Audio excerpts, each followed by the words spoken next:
درود ان پر، سلام ان پر، یہی کہنا خدا کا ہے۔ خدا کے بعد جو ہے مرتبہ صلی اللہ کا ہے۔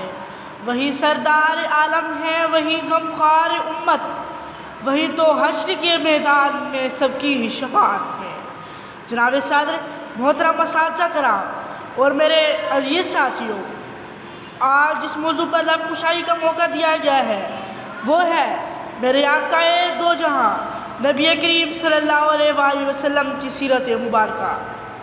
یہ تو وہ موضوع ہے علی وقار جس کے بیان کے لیے ساری دنیا کے درختوں کو قلم بنا دیا جائے، سمندروں کو دوال بنا دیا جائے اور زمین سے آسمان تک کے خلا کو راکھ بنا دیا جائے تو گمان کیا جا سکتا ہے کہ قلم ختم ہو جائیں گے، سمندروں کا پانی خشک ہو جائے گا، زمین سے آسمان تک کا خلا پر ہو جائے گا، لیکن میرے پیارے نبی کریم صلی اللہ علیہ وآلہ وسلم کی سیرت پاک مکمل نہ ہو پائے گی، کیونکہ جناب صدر اس کائنات میں سرور کائنات کی مثال آب درخشاں کی ہے جو غار حرا سے طلوع ہوا اور پوری کائنات پر چھا گیا۔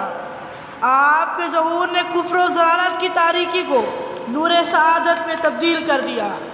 آپ ہر انسان کے لیے پیغام نجات دے کر آئے، بنی نوع انسان کے لیے رحمت بن کر آئے۔ میرے نبی تو وہ نبی تھے کہ تمام انبیاء نے ان کا امتی ہونے کی خواہش کی، اور ہم اتنے خوش قسمت کہ ہمیں بن مانگے یہ سعادت مل گئی۔ میرے سرکار تو بادشاہی میں بھی فقیری کرتے، جس کے پاس نہ سونا تھا نہ چاندی۔ میرے سرکار تو چٹائی پر بھی سلطان نظر آتے تھے۔ میرے نبی تو امن و محبت کا پیکر تھے، اندھیرے اور تاریکی میں چراغ بن کر آئے تھے۔ میرے نبی تو وہ شخص تھے جو گنہگاروں کی سلامتی بن کر آئے۔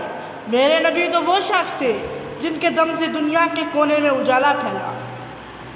سوتے چہروں سے رنگ اترا، بدھے چہروں پہ نور آیا، حضور آئے تو انسانوں کو جینے کا شعور آیا، حضور آئے تو انسانوں کو جینے کا شعور آیا۔